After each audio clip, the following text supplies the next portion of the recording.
Hello tout le monde, j'espère que vous allez bien. Dans une semaine c'est le Black Friday et je me suis dit que ça pourrait être intéressant de vous donner mon avis sur ces grosses journées de promo, les soldes, etc.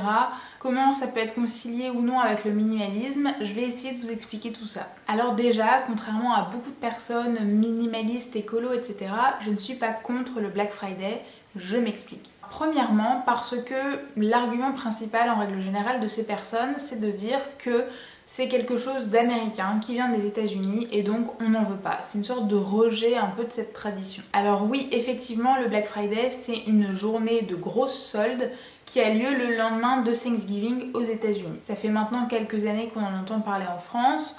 Et tout simplement, les entreprises, sûrement au départ les entreprises américaines qui vendaient en France ont commencé à parler du Black Friday et puis tout le monde a commencé à vouloir participer à cette grosse journée de promo. Je suis pas pour cet argument tout simplement parce qu'aujourd'hui l'unité de base d'une nation pour moi ça veut plus dire grand chose. Oui, je suis française parce que je suis née sur le territoire français, parce que j'y vis à l'heure actuelle, mais pour avoir déjà pas mal voyagé, je me suis toujours sentie bien dans tous les pays du monde dans lesquels je suis allée et je me sens plus citoyenne du monde que citoyenne française. Et ce refus de cette journée de promo sous prétexte que c'est quelque chose qui vient de l'étranger, moi ça me gêne un petit peu, donc tout simplement cet argument là pour moi n'est pas valable. Deuxièmement, le deuxième argument qui vient très souvent, c'est de dire que tout est de la faute des entreprises, des industries, que c'est elles qui nous tentent avec leurs promos et que c'est elles qui font en sorte qu'on achète un maximum.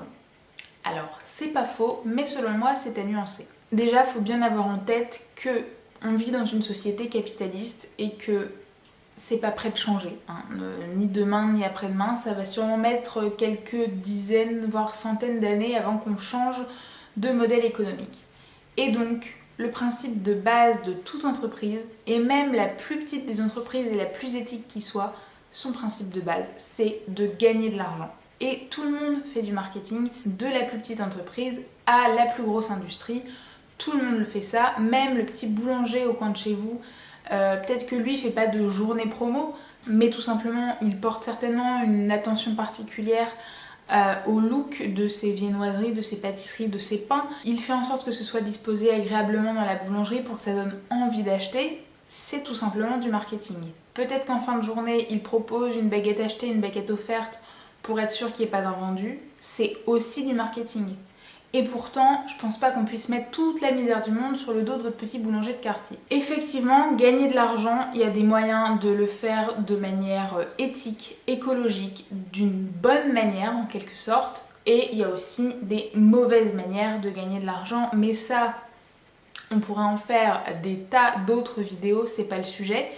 Mais je veux dire qu'il faut bien comprendre que le principe même d'une entreprise, c'est de gagner de l'argent. C'est donc de trouver des clients, tout simplement pour pouvoir en vivre. Et même si vous n'êtes pas entrepreneur, que vous dirigez pas une boutique ou je ne sais quoi, vous êtes bien content que l'entreprise qui vous embauche gagne de l'argent pour se permettre de pouvoir vous verser votre salaire à la fin du mois. C'est normal, c'est comme ça que ça doit fonctionner. Et pour moi, il y a aussi le fait de prendre ses responsabilités et d'arrêter de rejeter la faute sur les autres sans cesse. C'est la faute des industriels, c'est la faute de telle marque, c'est la faute de telle entreprise. Si ces entreprises-là pour lesquelles on est contre, peu importe le domaine d'activité, si aujourd'hui elles gagnent de l'argent, c'est parce qu'elles trouvent des clients et des consommateurs. Et c'est nous en tant que consommateurs qui devons changer foncièrement nos habitudes pour nous diriger vers d'autres types d'entreprises quand c'est possible. C'est pas toujours possible, c'est pas toujours possible financièrement, on n'a pas toujours le temps de faire autrement, on sait pas toujours comment faire parce que des fois c'est un petit peu compliqué à mettre en place ce genre de nouvelles habitudes, mais c'est à nous de changer nos habitudes pour arrêter de donner notre argent à des entreprises qu'on ne cautionne pas et de les donner à des petits artisans, des petits commerçants, des personnes qui font ça de manière plus humaine peut-être, plus éthique, plus écologique, plus responsable. Donc effectivement, pour moi, le plus important, c'est de se responsabiliser, nous, en tant que consommateurs, et d'arrêter de dire que c'est de la faute des entreprises. Effectivement, elles nous tentent en nous proposant des prix toujours plus attractifs ou des journées promo, etc. Mais comme je le disais juste avant, leur but à elles, c'est de gagner de l'argent.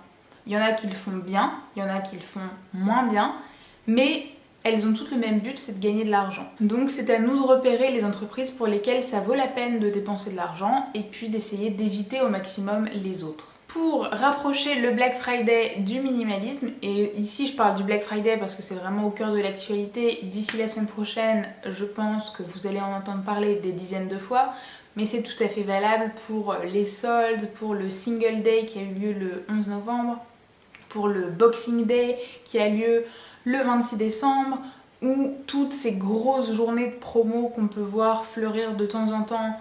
Il n'y a pas très longtemps, il y a eu les French Days, j'avais jamais encore fait attention à ça. A priori, ce sont des jours français très propices à la promotion, on n'arrête pas le progrès. Donc les conseils que je vais vous donner là sont vraiment applicables à n'importe quel type de promotion, mais je prends ici l'exemple du Black Friday, vous l'aurez compris. Il y a une des raisons pour lesquelles je suis pas contre le Black Friday, c'est parce que clairement, quand on voit que des entreprises, des marques sont capables de faire 30, 40, 50% de réduction, que je rappelle quand même qu'en France, vendre à perte, c'est interdit, ça veut dire que malgré ces réductions-là, les entreprises continuent de gagner de l'argent. Elles font encore de la marge sur ces prix-là. Donc c'est quand même un peu se foutre de notre gueule que de nous proposer les prix plein tarif le reste de l'année. Donc tant qu'à faire, les entreprises sont contentes puisqu'elles font plus de ventes et nous on s'y retrouve parce qu'on achète quelque chose moins cher que ce qu'on aurait dû l'acheter. Et c'est là que vient le fait de se responsabiliser vis-à-vis de ces promos. Parce que ça pourrait vite donner envie d'acheter tout et n'importe quoi sous prétexte que c'est beaucoup moins cher que d'habitude. Pourquoi pas se refaire un stock de vêtements, se racheter un nouvel appareil photo. Et c'est vraiment applicable pour tout et n'importe quoi. Et c'est là qu'en tant que consommateur, on doit faire attention. Clairement, on peut profiter de ces jours pour acheter quelque chose dont on a besoin.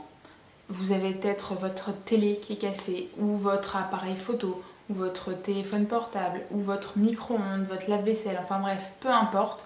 Il y a peut-être quelque chose dont vous avez besoin.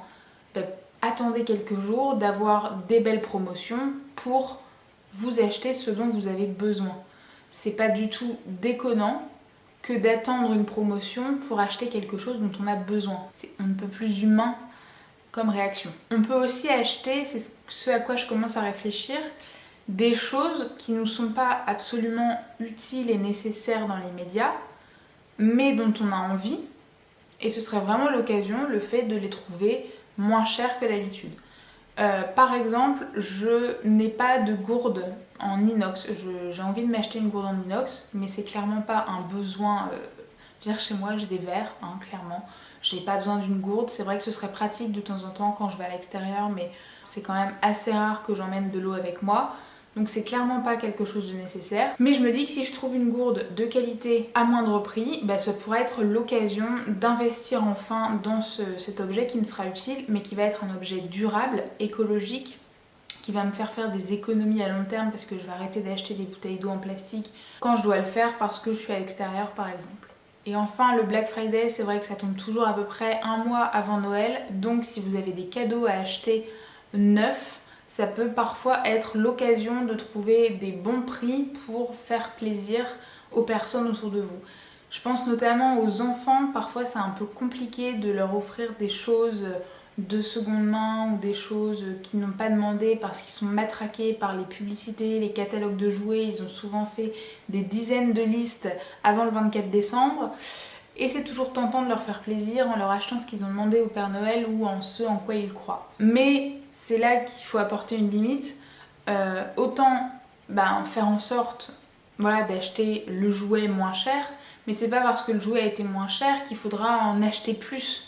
La valeur du produit, c'est pour un enfant d'autant plus. Lui, il voit le jouet, il n'imagine pas si vous l'avez payé 5, 10, 15, 20, 100 euros. Le gamin, il s'en fiche complètement. Lui, ce qu'il veut, c'est le jouet qu'il a vu à la télé, qu'il a vu dans un catalogue, dont son copain à l'école lui a parlé. Et lui, c'est le potentiel d'amusement qu'il voit dans le jouet, c'est pas du tout le prix. Donc, ne tombons pas dans le travers d'acheter plus sous prétexte que c'est moins cher. C'est pas du tout l'intérêt. juste essayer de faire une économie. Et puis si vraiment vous voulez acheter quelque chose supplémentaire, acheter quelque chose qui pourrait être utile à l'enfant, pourquoi pas un vêtement, proposez-lui de l'emmener au cinéma, de l'emmener faire une balade en forêt, enfin une activité à l'extérieur avec vous, de passer du temps avec lui. Ce sera, je pense, bien plus bénéfique que d'acheter un jouet supplémentaire, surtout que dans ces périodes de l'année, ils sont submergés de nouveaux objets, de nouveaux jouets, et que y a fort à parier que d'ici quelques mois, il se soit totalement détourné de ce jouet. Je pense aussi qu'on doit faire attention lors de ces grosses journées de promo à ne pas acheter quelque chose simplement parce que le prix est plus bas que d'habitude. Si vous faites ça, c'est vraiment que vous êtes en train d'acheter quelque chose dont vous n'avez pas besoin. C'est quelque chose dont vous n'avez pas besoin puisque vous faites sans habituellement. Par exemple, allez faire les magasins, trouver un pull vraiment pas cher et vous dire « Oh, il est vraiment pas cher, je le prends ». Non, les questions à vous poser, c'est est-ce que j'ai besoin d'un pull? Est-ce que ce pull-là, je l'aime vraiment? Est-ce que c'est quelque chose que je vais utiliser dans le temps? C'est pas juste une mode ultra éphémère et l'année prochaine j'aurai l'air totalement ridicule avec ce pull? Posez-vous plusieurs questions. Et effectivement, si le pull remplit tous ces critères et qu'en plus de ça il est pas cher, vous pouvez vous permettre de l'acheter. Mais sinon, n'achetez pas quelque chose simplement pour le prétexte du prix, parce qu'il y a, dans 99% des cas, il y a fort à parier que ce soit juste une impulsion, une envie momentanée, mais ce n'est vraiment pas un besoin. Faites attention aussi dans ces jours de promo des ventes par lot, du style 2, 3, 4 achetés, 1 gratuit. Si vous n'avez besoin que d'un seul t-shirt, peut-être qu'en acheter 4 autres pour en avoir un gratuit, c'est pas forcément ce qu'il vous fallait. Et donc il ne faut pas tomber dans le piège de la surconsommation parce que les promos ont l'air intéressantes. Effectivement, quand on achète des chaussettes par exemple, c'est intéressant de les avoir par lot parce qu'on en change tous les jours. Sinon, acheter en lot comme ça fait juste surconsommer, mais ça répond pas forcément à un de nos besoins. Je vous conseille aussi de vérifier les prix. Ne prenez pas pour argent comptant les prix barrés et affichés sur les produits, que ce soit sur internet ou dans les magasins. Bien souvent, lors de ces promos, il y a des entreprises qui n'ont pas le droit, mais qui le font quand même, qui gonflent le prix de départ, ce fameux prix barré qui est bien gonflé par rapport au prix auquel on le trouve habituellement en magasin. Et du coup, au final, ils vous annoncent une promo, une réduction de 40% et au final, il n'y a que 10 ou 20%. Effectivement, si c'est quelque chose dont vous avez besoin, c'est toujours ça de prix, 10 ou 20% sur le prix de départ, mais qu'on arrête de nous prendre pour des cons, ce serait pas mal. J'ai notamment en tête le site Deal Labs, je vous le mettrai en barre d'infos, DEALABS, tout simplement le laboratoire des deals. Ce sont des personnes, des particuliers qui proposent sur le site les bons plans qu'ils ont pu voir sur internet ou dans des magasins physiques. Et les autres internautes peuvent noter ce deal, savoir s'il est bon ou s'il n'est pas bon. Et ça vous permet, en faisant des recherches, déjà de trouver des bonnes promos tout au long de l'année, mais aussi de voir si le prix qui est proposé aujourd'hui par telle enseigne vaut vraiment le coup, si c'est une vraie bonne promo, ou alors si le deal est vraiment mal noté, ça voudra dire que c'est vraiment pas un prix très intéressant malgré la soi-disant promo qui est proposée par le site ou l'enseigne physique. Et dans ce cas-là, attendez un petit peu et vous risquez de tomber sur une autre vraie promo un peu plus tard dans l'année. Et puis, il faut quand même pas se leurrer, mais bien que toutes les enseignes, tous les magasins, toutes les entreprises nous font miroiter des économies grâce à ces réductions, à ce que je sache, on n'a jamais mis de côté en dépensant de l'argent. C'est mathématique. Voilà, c'est tout ce que j'avais à vous dire concernant le Black Friday et en règle générale les grosses périodes de promotion au cours de l'année. J'espère que ça vous aura plu, que ça vous aidera un petit peu à réfléchir et à pas tomber dans le panneau des grosses promotions et de surconsommation. N'hésitez pas à me dire dans les commentaires comment vous essayez de ne pas tomber dans ces pièges de surconsommation face à ces grosses périodes de promo. Quelles sont les questions que vous vous posez ou les limites que vous vous mettez? C'est toujours intéressant à savoir et puis peut-être que je vais trouver des nouvelles astuces. J'espère que cette vidéo vous a plu, si c'est le cas n'hésitez pas à la liker et à la partager si le cœur vous en dit et on se dit à très vite pour une prochaine vidéo.